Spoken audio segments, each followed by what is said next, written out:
intro and stuff, but I'm actually up here to share some pictures from our little last night event that we all went to. So, how many went to last night's Florida Orchestra in the park? Did you guys have fun? It was a lot of fun. The weather was beautiful, which was really nice. Um, there were a ton of people. I cannot believe how many people actually go to this thing. So if you did not go, plan to go next year because it was a lot of fun. So I guess Bryce is gonna put up some pictures that we took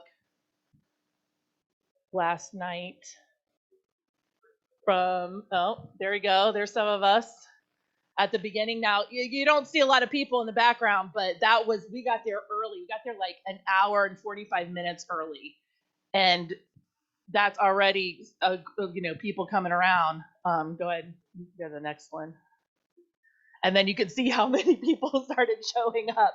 I mean, it was packed. I don't know if anybody's familiar with the Vinoy Park, but probably from the pool area all the way to the back street was packed. There's a little video of how packed it was. And then that's about as far as we were from, you can kind of hear them practicing. You can hear them practicing. They were just starting. So we had so much fun. It was just so relaxing just to sit out there. And you didn't really need to see the orchestra because we were just listening to the music. So it was just so relaxing just to sit around and have some fun fellowship time and just relax. And like I said, the weather was beautiful. So if you guys are looking for some more fun, it's a busy month this month. So Hunsader Farms is next week. So if you guys, we still have sign up sheets in the back, sign up. We're going to be meeting at the church, I think at 9:15 for the shuttle to come and take us. And then we'll be back probably around 4, I think is what the plan was. So yeah, please come out and join us. We had a blast. It was so much fun. So we just wanted to share the fun time we had. They're done? Oh, they're not? There's still more. I can give an account for every picture. I mean, yeah, it got dark. Like it was over about 8:45, I think. So it started at 7 and then went on till 8:45, but we got there at like 5:30. We got there real early. And parking was so bad. We had to walk really far, but it was worth it. It was worth it. Yeah, there's some more pictures. Yeah, so it was a good time. So we hope you guys can come out to Hunsader Farms next week and join us for some more fun.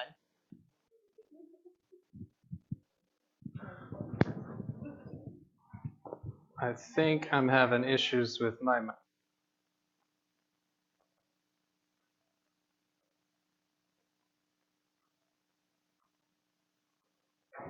All right, test. All right, that's a little bit better. All right. Sorry, my microphone is...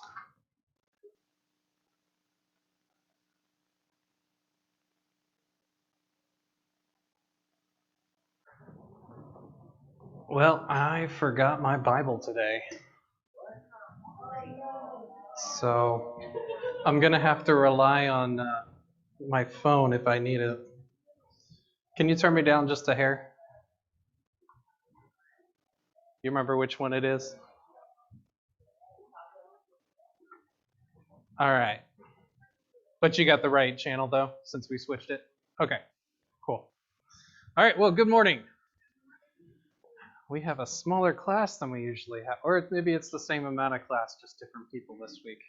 I seem to see different people every week, but it's always about the same number. So good to have everyone here. If you haven't been with us before, we just finished up Genesis just less than a month ago, and we started Galatians last week.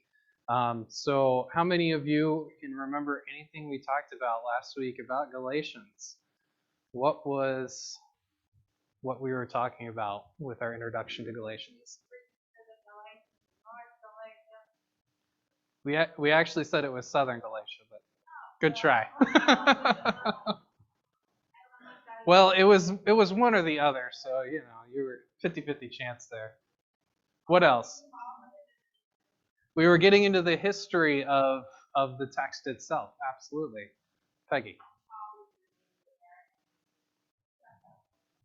Yes. So we talked about Paul. He established churches throughout the southern area of Galatia.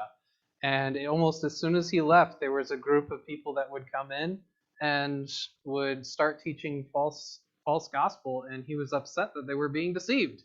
So that was the whole purpose and reason for him writing to these churches. And it wasn't just one of these churches, apparently. It was almost all of them, if not all of them. So he was a little upset with what was going on with these churches, considering he was the one that taught them originally what the gospel was. And now they're being deceived by this group of people telling them that the gospel is something different. So, of course, he's going to be a little upset with that. Anything else? We only talked about 9 verses, so.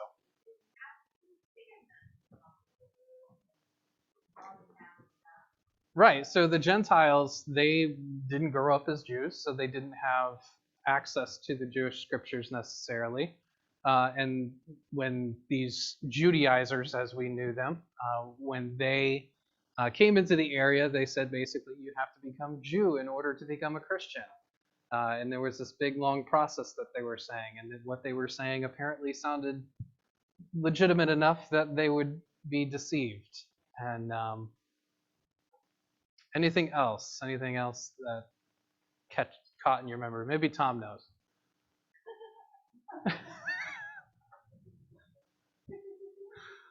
Just kidding. I like how he walks right in front of the camera almost every week. He gets on YouTube, right on the side of his face every week. We love you, Tom.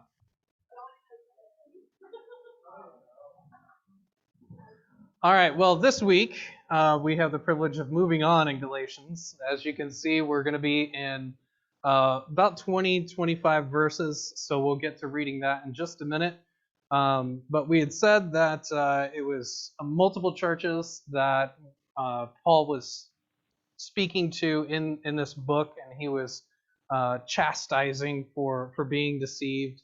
As Sandy pointed out, it's the southern area of Galatia, which is located in what is modern-day Turkey, what was known as Asia Minor. And it was the whole purpose is for correction and instruction, correcting them on what they believed in, instruction further into some of his teaching. We talked that he may have been there a few months with these churches, establishing them, so it wasn't like a missions conference where he was there a week and then he was gone. No, he was there to establish the church, and he probably spent almost every day with these churches. You know, they'd work in the morning and then join him at night and would study the scriptures, and he would instruct them probably almost every night. Remember, these were churches that were formed in houses. They weren't churches like we have today. So he basically met them in their home and instructed them that way. So they were being deceived that they had to become a Jew in order to become a Christian. As we've talked about his attitude towards these Judaizers, it was not a very good attitude. We'll take a look further in Galatians 5, his full range and attitude towards them. But it was a different gospel, and as he said, it's not really a different gospel. And if anyone comes and teaches you any other gospel than what we've presented to you, let them be, what was the word we talked about? Accursed. What is the Greek word? Does anyone remember? Looking from my point of view, I looked right over at Sandy, and it was just hilarious, her look. Yes, ma'am.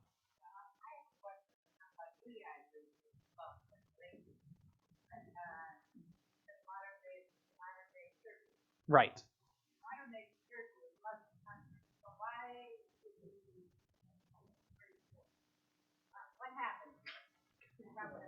That's about 2,000 years of church history.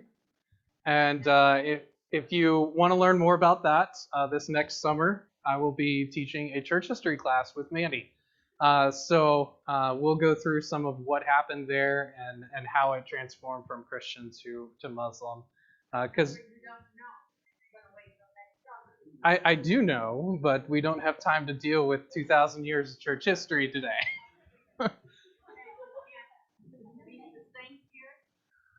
Let's say that when Islam came into effect, it basically conquered most of that area. Uh, that's as succinct as I can get. But we can talk more about it next summer if you want.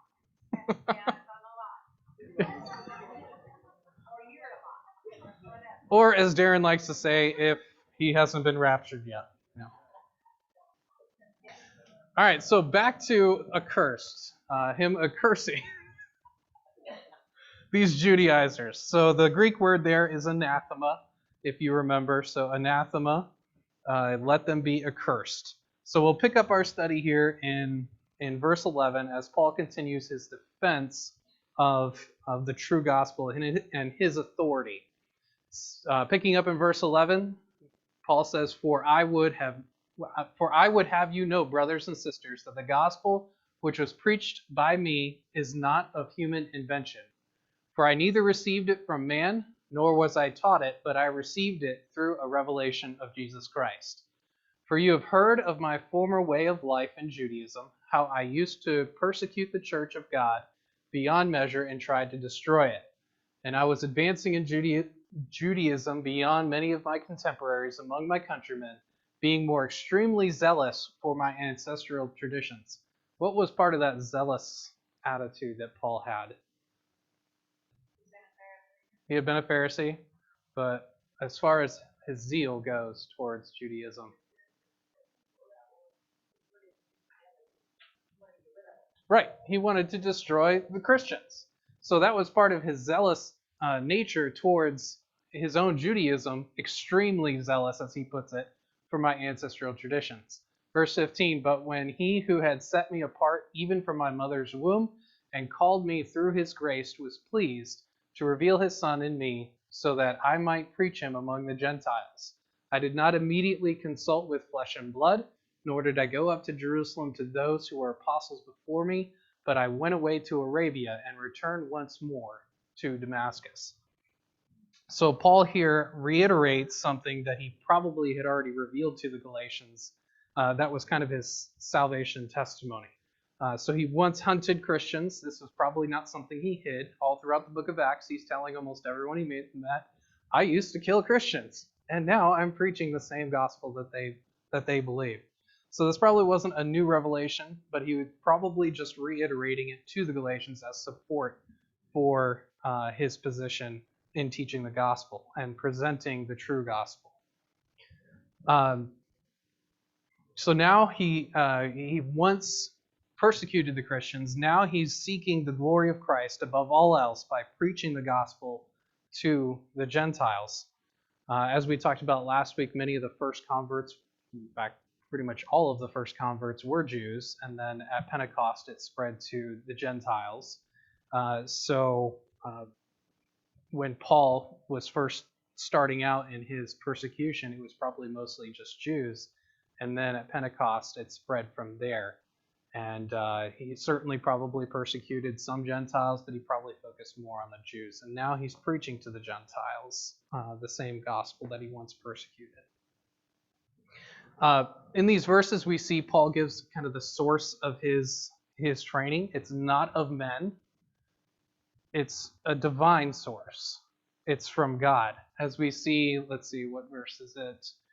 Verse 16, it says, I did not immediately consult with flesh and blood. He didn't go to the apostles to get the information. He didn't go to the apostles to learn about the gospel that was once preached and that he once persecuted.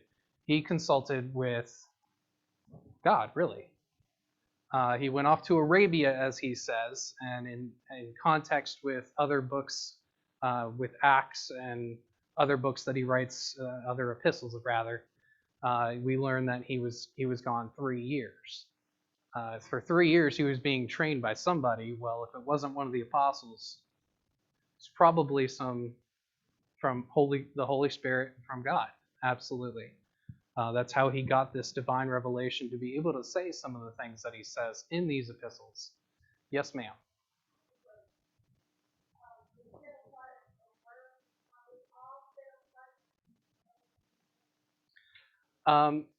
I would say so. And from Paul's writings, he seems to indicate that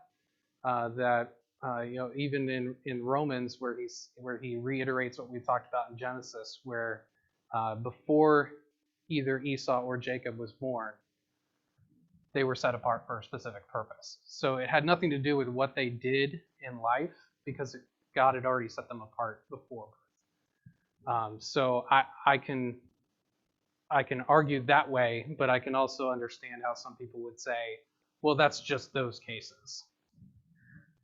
I can kind of see what they're saying with that too. But I would tend to lean towards, yes, God sets us apart before birth. Make sense?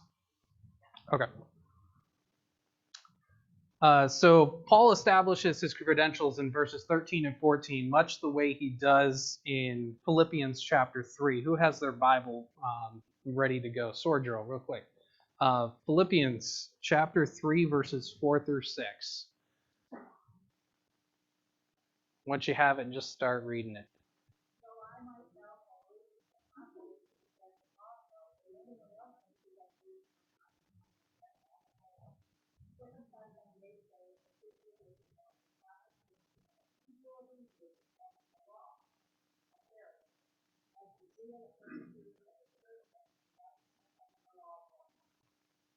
So what was that list again? What was the first thing that he says as his circumcised on what?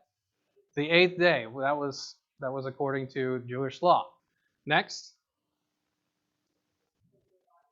Israelite of the tribe of Benjamin, a Pharisee, persecutor of the church. I mean, zealous for Judaism to the point where he's persecuting Christians. Righteous under the law. So he's establishing his credentials. I like the way that the way he has it in Philippians, because he lists it off. But here in Galatians, he says something similar. For you have heard of my former way in the life of Judaism, how I used to persecute the church, like he said in Philippians, beyond measure, and tried to destroy it. And I was advancing in Judaism beyond many of my contemporaries among my countrymen. So as he's talking about the being a Pharisee, which in Judaism, that was an elite group. That was the higher ups, so to speak, in regards to the religious system there. So he was advancing beyond even his contemporaries. Paul, he was a Pharisee taught by one of the top Pharisees, Gamaliel. If you remember in the book of Acts, he talks about Gamaliel, zealous for the traditions of the fathers, and yet what does he say the entire purpose of it all was?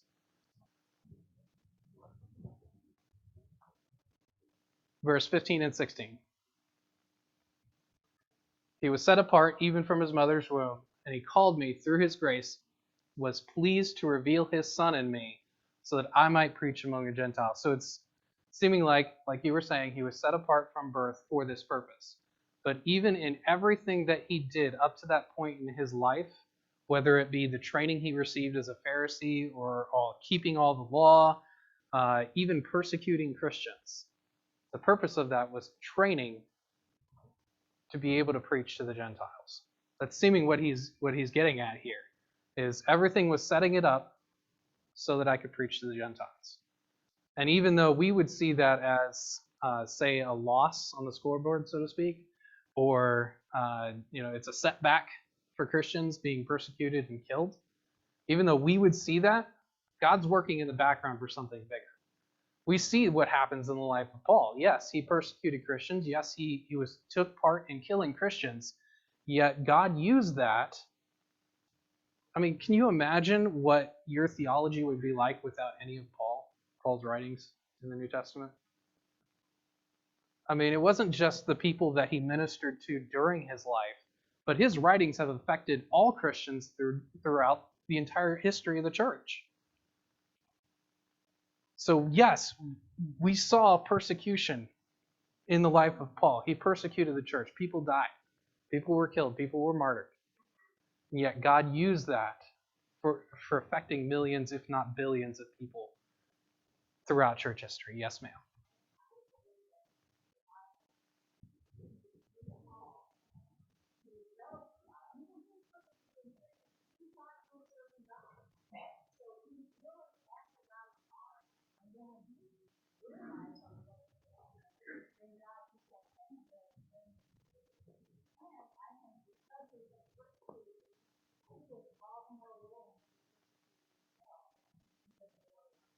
Yeah, absolutely.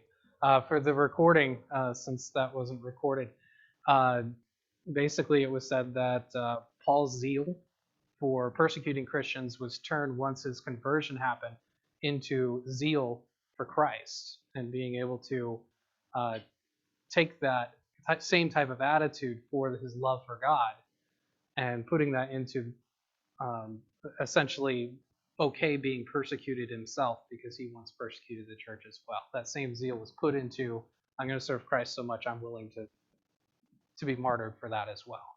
So very good, absolutely. Anything else?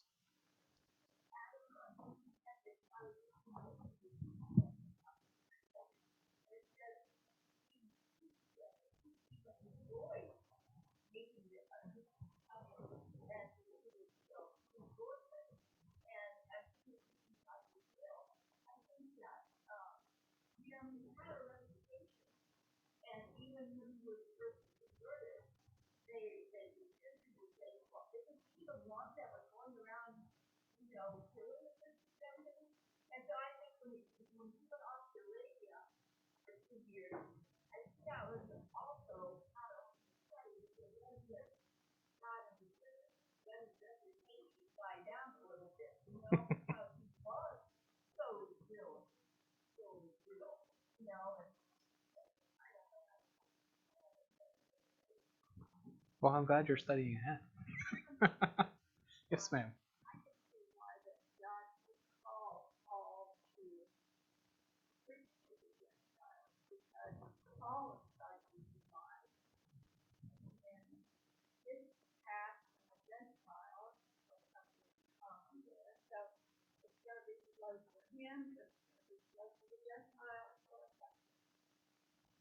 Right, and him being a Roman citizen, he probably had access that a Peter or James or John didn't have.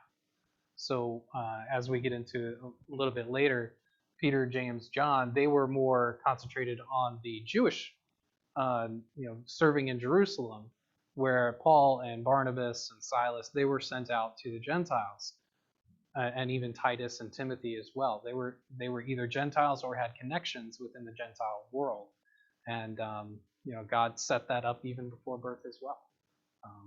Yes, ma'am.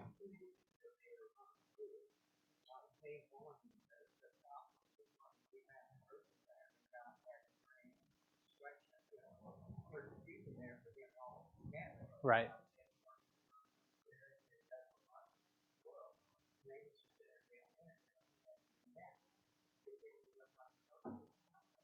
Right. And again, going back to the whole principle of what we see as a loss, persecution certainly is not something that we pray for necessarily, but we see the effects that it has where it's now spread because of persecution, and God certainly uses that.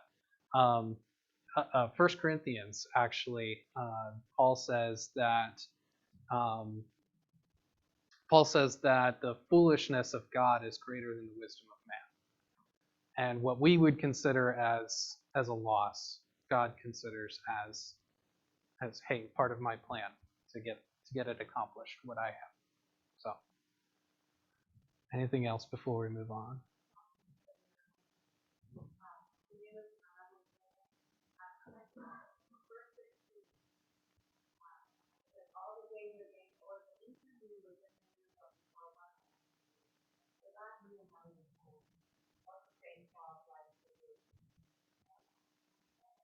Absolutely. I love that. So are you saying the Old Testament and the New Testament have connections then? I am glad something sunk in from that Genesis study. I know you knew that before Genesis.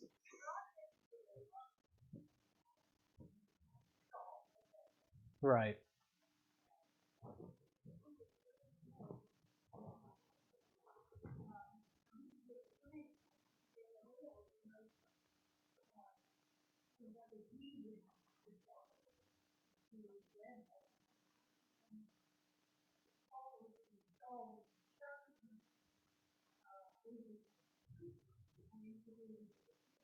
Right.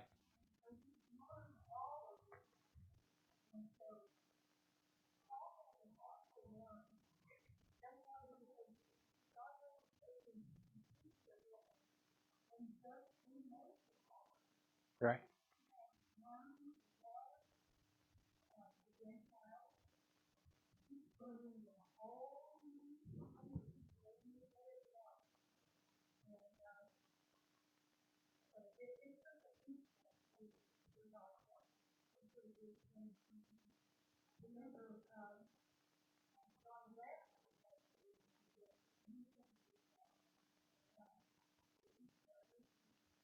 Absolutely. And I'm kind of curious now that you've said that. My wheels are turning myself, thinking if Paul and the Holy Spirit or God, whoever he was being trained from, if they ever had a conversation about what we're talking about in Galatians. If Paul ever said, "Well, do they need to become Jews first?" And God's like, "No."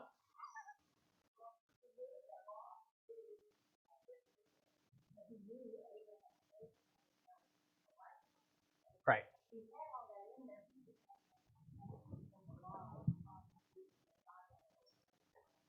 Right, and it's amazing. Like even just thinking of my own past, I didn't get saved till I was 21, almost 22, and I had grown up in a Christian home, and I had learned the Bible from a very young age. Like I was in church since before I was in diapers, so um, I knew the Bible and I knew what it said.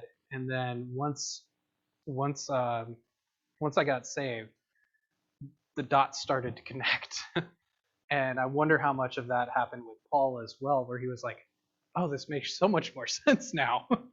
How the Old Testament and now this new covenant coming up with the Gentiles as well, how much of it's connecting with the Old Testament. So it's a fantastic point.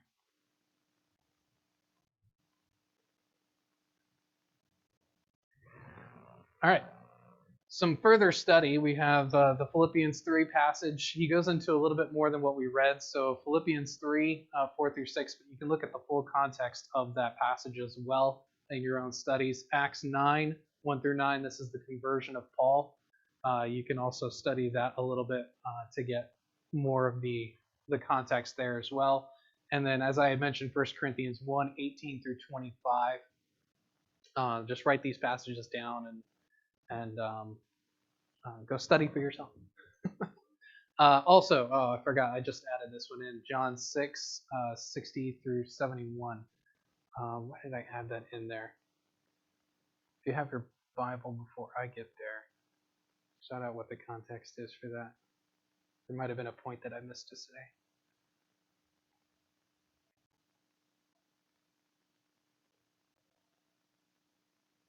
John 6, 60.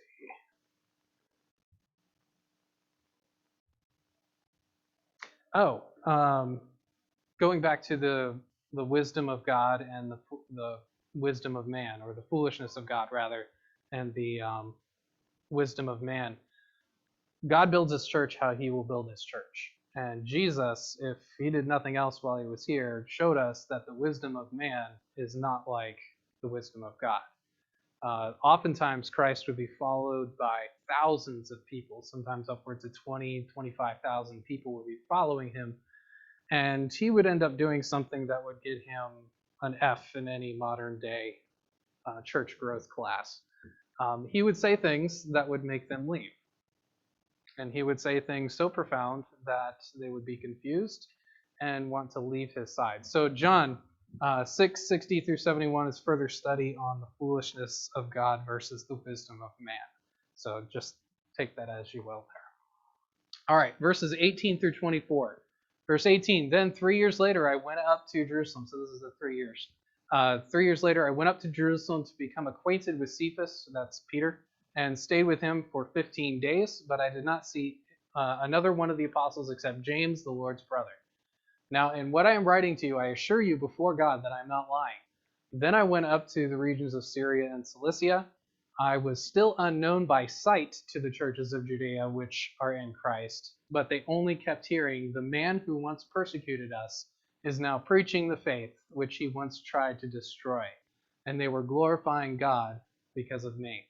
So here his reputation as a persecutor is well known, and now his reputation is spreading before the days of Facebook and Instagram, before even newspapers. His fame was being spread word of mouth to these different cities that the one who once persecuted is now preaching the gospel as we are. And they were glorifying who because of it? They were glorifying God. They weren't rejoicing, oh good, we don't have this persecutor. They were glorifying God that they now had. They may have even saw his zeal for persecution, and now they're seeing his zeal for the gospel as well, or seeing that he's now on their side. So, but it was being spread very quickly across the region, as you can see. Within 3 years, it had spread to multiple different places. They didn't have his face, obviously, but they knew of him. So, as far as ancient times goes, 3 years is pretty quick. As we saw with Genesis, 100 years could be pretty quick. All right, getting into chapter 2. So now we're transitioning into chapter 2, verses 1 through 10. Sorry about this small print here. I was trying to fit it all on one screen, and now it's a little bit smaller than I had intended. Then after an interval of 14 years, I went up again to Jerusalem with Barnabas, taking Titus along also. What event was this? Does anyone know? Did anyone actually look ahead to kind of figure out what event this was? Acts chapter 15. This was the Jerusalem Council. So the Council at Jerusalem, this is what most theologians believe is what's occurring here in Galatians 2, what he's talking about. So after an interval of 14 years, so he's gone on his first missionary journey, he's gone through the churches in Galatia, now he's going back to Jerusalem for this important council. And it has to do with what he's talking about in Galatians. Don't worry. All right, verse 2. It was because of a revelation that I went up and I submitted to them the gospel which I preached among the Gentiles. But I did so in private to those who were of reputation, for fear that somehow I might be running or had run in vain. But not even Titus, who was with me, though he was a Greek, was compelled to be circumcised. Yet it was a concern because of the false brother secretly brought in, who had sneaked in to spy on our freedom, which we have in Christ Jesus, in order to enslave us. So these are also some Judaizers, probably, maybe not the same ones, but there's no context here for whether they're the same guys sneaking up to the Galatians as well. Verse 5, but we did not yield in subjection to them, even for an hour. They didn't even entertain the thought, even for an hour, so that the truth of the gospel would remain with you. But from those who were of considerable repute, what they were makes no difference to me. God shows no favoritism. Well, those who are of repute contributed nothing to me. But on the contrary, seeing that I had been entrusted with the gospel to the uncircumcised, just as Peter had been to the circumcised. For he who was at work for Peter in his apostleship to the circumcised was also with me at work to the Gentiles. And recognizing the grace that had been given to me, James and Cephas and John, who were reputed to be pillars, gave to me and Barnabas the right hand of fellowship, so that we might go to the Gentiles, and they to the circumcised. They only asked us to remember the poor, the very thing I also was eager to do. So we see here this event in Acts 15, a little bit more of the context if you want to do some further study. Acts 15, the issue the council met over was the Gentiles needing to be circumcised in order to become Christian. Something that was not revealed in the book of Acts, Paul tells us here in Galatians. Who stands out as an individual that came with Paul to this Jerusalem council? We're not told it in Acts, but we're told here in Galatians. There's only two. Barnabas and who else? Titus. So it says here in the passage, but what about Titus makes him of peculiar interest at this council? He wasn't he was an uncircumcised Greek. And yet he's welcome to this council that is discussing the very thing. Should people be circumcised in order to become Christian? Well, why do you think Paul brought him? To make the point. Look at this guy. He's been serving with me. He's done this. He's at these different churches, and he's doing the same work that Peter and I are doing. How in the world can you say he's not a Christian yet? He brought him as Exhibit A. This I don't want to say flies in the face, but it's almost like we want to be, don't want to offend anyone. So Paul knew he was going to be a divisive subject, and yet he brought him anyway. He said, "Look, this is about the gospel, and if you're saying that this man isn't saved just because he's not circumcised, like I don't know what you guys are talking about." So here's X, Y, and Z that he did for the cause of Christ. Tell me why he's not saved just because he's uncircumcised.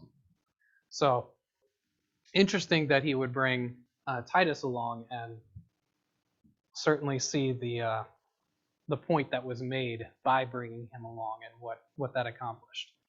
In the end, it appears that an agreement could be made that the same God who worked with the apostles in Jerusalem, namely James and Cephas and John, the same God that was working with them is the same one that's working with Paul, Barnabas, Titus, Timothy, and all the others, Eutychus, and all the others that were working with the Gentiles. So the same God that's working in there, working in Jerusalem, is working with Paul to the Gentiles. So it looks like an agreement was made at the Council of Jerusalem that, no, you don't need to be circumcised. Agreed?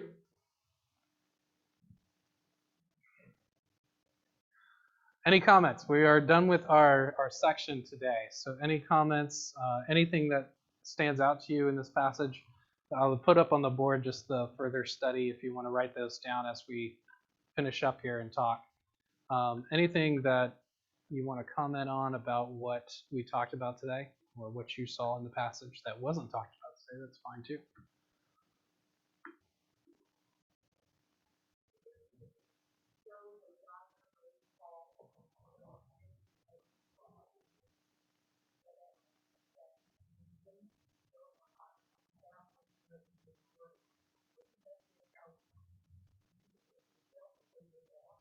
Absolutely. Yeah, the fact that Paul persecuted those Christians and killed dozens, if not hundreds, of people, or at least saw to their death, orchestrated it, a part of it, and yet the forgiveness that God gave to him, like, it doesn't like anything that you've done in your life, at least in our own mind, can't measure up to what Paul did. He's the chief of sinners, as he claims himself, and certainly we all could say the same thing. Yes, ma'am.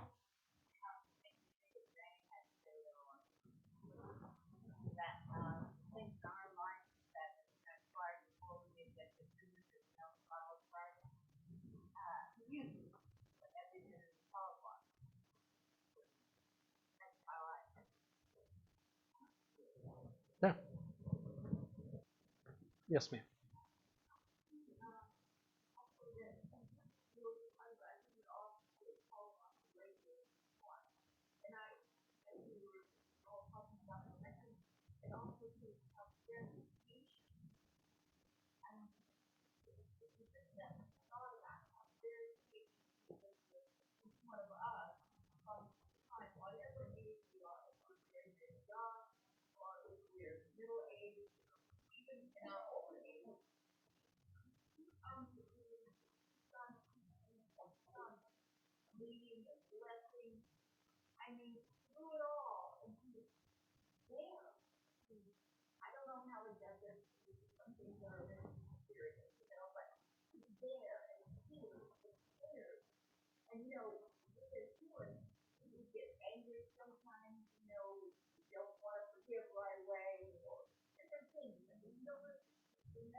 Absolutely.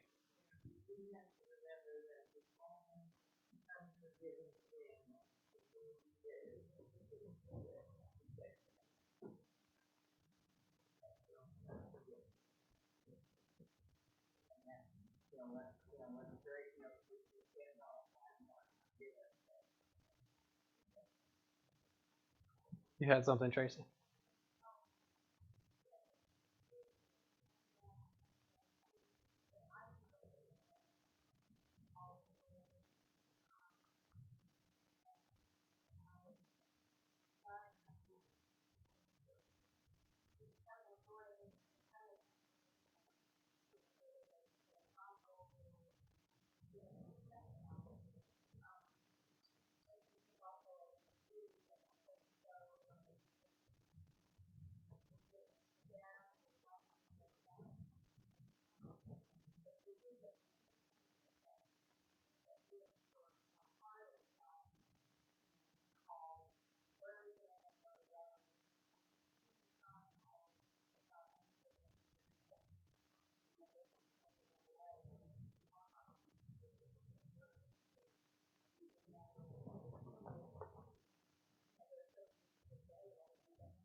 Yeah.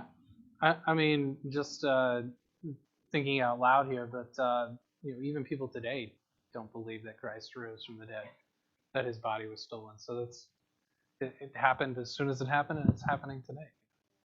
Yes, sir.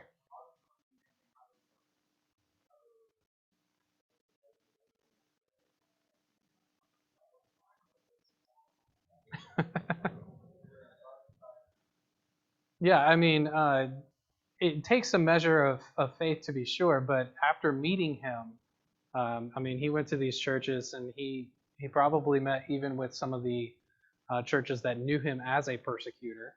Obviously, he established some churches that didn't know anything about him, but the Jewish churches, they probably heard about him and saw the work that he was doing, and was convinced that yes, he was no longer a spy, so to speak, to get inside and be able to kill them and persecute them. Yes, ma'am.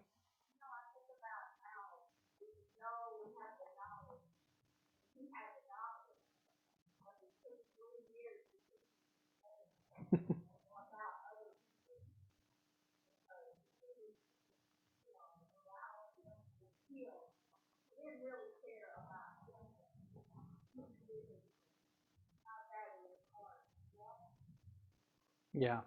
And, see, and that's where I love, because as I mentioned in the Genesis study, I very rarely ever pick up on any type of emotion.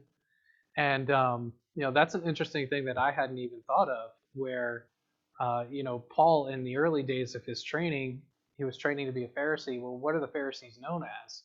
Well, legalists. And what is one aspect of a legalistic person that It's that they don't really care about people. They care about following the rules and abiding by this list. That's what they're known for. And then, as you were saying, going out in the wilderness, having to be trained how to care about people. But I will say that oftentimes Christ will transform you at time of conversion, and it may take a process for some people, but for me, it was an immediate. Like, I used to, the people that were pouring into my life, part of my salvation testimony, people that were pouring into my life, as far as those that were not letting me get away with my sin, they were confronting me almost on a daily basis, and I hated them. They would say, "What's going on with you?" And I hated them. But as soon as it clicked, as soon as the Holy Spirit just transformed me, that hate immediately turned to love. I realized what they were doing was the greatest act of love that they could. And I realized that I have no reason to hate them. In fact, I need to love them. So sometimes it's almost an immediate realization that this hate turns into love, but then other times it could take 3 years. I'm sure there were other things going on, but yeah, I hadn't even considered that. Thank you so much. Before we finish up, Darren said he would actually be in class the last 20 minutes, and you can see that we have 5 minutes left of class. He had to be in the Northside next class, so we'll give him a little bit of grace. We don't know what's going on in that class. So he was presenting the Connect groups to the Northside next folks and just saying, join. Here are the Connect groups. Now pick one. So pray for him, and hopefully we may pick up a couple new people in the next few weeks. Who knows? But the one thing that I want to stress, and I've already talked about it a couple times, is this foolishness of God versus the wisdom of man. When you look at the world today and what's going on, does it feel like we're winning? You read the news, and almost every single article is bad news, as we see it. In our own wisdom, we see it as bad news. But remember, Darren loves eschatology, and he and I may disagree on our eschatology, but we can agree on this. In the end, we win. Christ is going to rule and reign. The end. And we can agree on that. We may disagree on some of the timing of some of the events, but in the end, we agree that Christ will rule and reign and conquer the world. I saw a hand over here. What? Eschatology. Darren would love to have a conversation with you about that. Eschatology is a study of end times. So basically, it's about prophetic future events. Most eschatology classes go through prophetic books such as Ezekiel, Isaiah, and then even into the New Testament with Revelation. Daniel is another one. So it's just going through the prophecies that have yet to be fulfilled, or at least are seen to be not fulfilled. So that's what eschatology is, study of end times. So, yes, ma'am.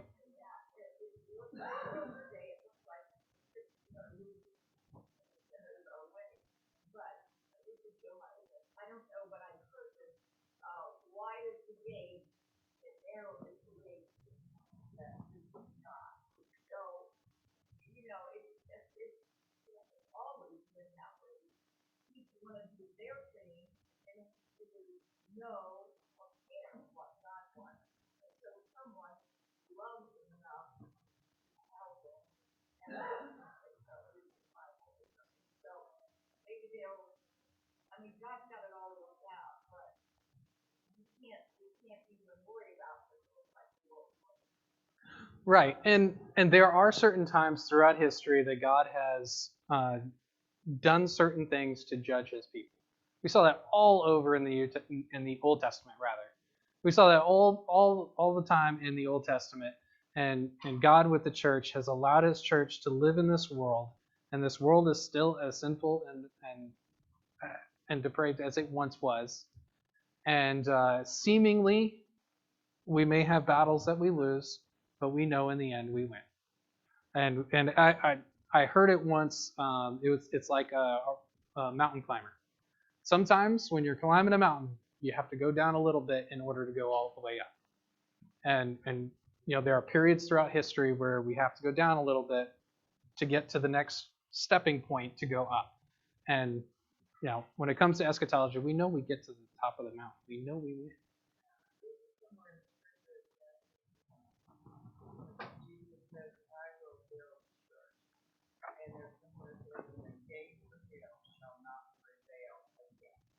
Right.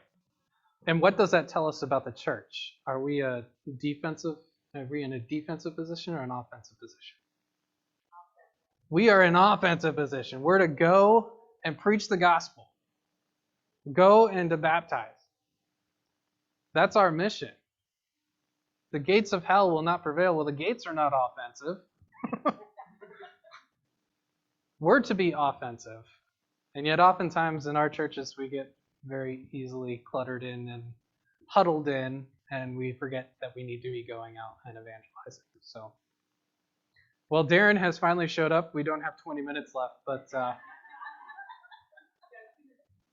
I stalled long enough with the eschatology stuff so that when you walked in... Did he discuss eschatology? We'll fix that next week. We'll fix that next week. Was he heretical yet again? He was political about it? I don't know. Diplomatic about it. That's good. Well, yes. But in the end, we understand that Christ. That's true. That's true. For those who have wishy-washy eschatology, that's what you come up with. You could go with the biblical response and know exactly what happens, but that's okay. No problem. Welcome back. Barbara, you're feeling good? Looks good to see you here. Welcome back. Guests, welcome. Good to see you guys. Thanks for coming this morning. Guests, good to see you again. Welcome back. How was the concert last night? So Cindy went to the concert last night at Amalie Arena, right, for King and Country. Did you guys talk about this already? No? Okay. How many of you guys, did you show the pictures from the concert that we went to last night? Yes, okay. That was awesome. Beautiful, right on the waterfront downtown. So did you guys talk about next Saturday? All right. Okay. So if you still want to go, we still have signups. We do have another group that wants to go with us, by the way. So whatever, our group has priority with respect to seats on the shuttle. But so if you want a seat on the shuttle, make sure your name's back there. We'll make sure we count you. Bring your own money. It's what? I can't remember how much is it to get in. $12 to get in, and then you don't want some money for lunch, and it's a fair, so it's $10 or $12 for fair food. It'll be good though. Be fun. Be lots of fun. And we're meeting at what time? 9:15. 9:15. So be here between 9 and 9:15, and then we'll head out no later. Yeah, I want to leave. Yeah, leave at 9:15 because the hope is that we get there by 10. Because a lot of the concerts start at 10 o'clock. There's concerts all day long. Right. Right. I think it's like $12 a ticket. $12 to get in. And $1 for the bus. Yeah, that helps pay the gas for the bus. That's because gas is now what? $8 a gallon? Good grief. What in the world? We're not going to get political, but when you shut the pipeline down, the gas goes up. How about you open up the pipeline? It's not real that difficult. All right, if you want a book on Galatians, these study guides will be in next Sunday. So I realize we're already 2 weeks in, but if you want the study guide, it'll be here next week. We'll have them at the back table. And I'm up next week. We're on the 3rd lesson, but it's still Galatians 2, I think. Did you get through Galatians 1 today? You got all the way to 2:10. Good for you. Yes. Just look at the screen. Yes. So we'll be in Galatians 2 next week, and I'll be teaching. Yes, ma'am. I think I bought a dozen books. So, because not everybody said they wanted one, so I didn't want to have some hanging around. The books, I think they're like $10. $10. But it's going to take us 8 months to go through it, so $1 a month. I'm just kidding. Our goal is to get through the book by January, which is a super goal for us. I mean, goodness, for us to get through an entire book of the Bible in less than a year, man. Yeah.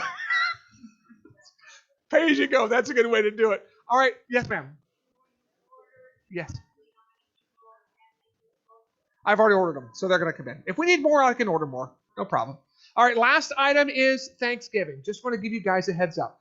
We've made the decision we are going to do a Thanksgiving meal on Thanksgiving Day. So for anybody who doesn't have family or you want to get away from your family. No, I'm just kidding. All right. Thanksgiving, stay with your family. But I mean, some of you, yeah. If you need to tell your mother-in-law, I can't come because I'm volunteering at church, you can try that. That's not recommended, but you could. That's fine. But we did this last year, and it was wonderful. We decorate the room really beautifully. We're going to sell tickets for $5. It's not about the money, though. Please, it's not about the money. So if someone can't take care of that, please don't worry about it. We'll still give you a ticket. It'll be at 11 o'clock, so we'll come a little early. Rachel will come a little early, and we'll prep. So any of you who want to volunteer to help us with that, it's open to the entire church, and it's an outreach ministry as well. So if you have a neighbor who's going to be alone, you can come with them or buy them a ticket and have them come. All right? It's Bev is going to come play the piano for us again. Maybe Georgina will come sing. It's just going to be a nice meal for those who don't have anybody else to spend Thanksgiving with. No one should be home alone on Thanksgiving, again, unless they want to be, and that's fine. That's certainly fine. Okay. There should be flyers to hand out to your neighbors' kids and stuff. There should be some at the Connect centers. I think they were like half a page, I think, colorful. And you can also print it off Realm. Yeah, but yes, I think there's some at the Connect centers. Feel free to take some. Anything else I'm forgetting? Did we do prayer requests? Prayer requests are in the back. Please let us know how we can pray for you. Please pray for Carol Miller. They now are in the process of cleaning out her daughter's house. It's just,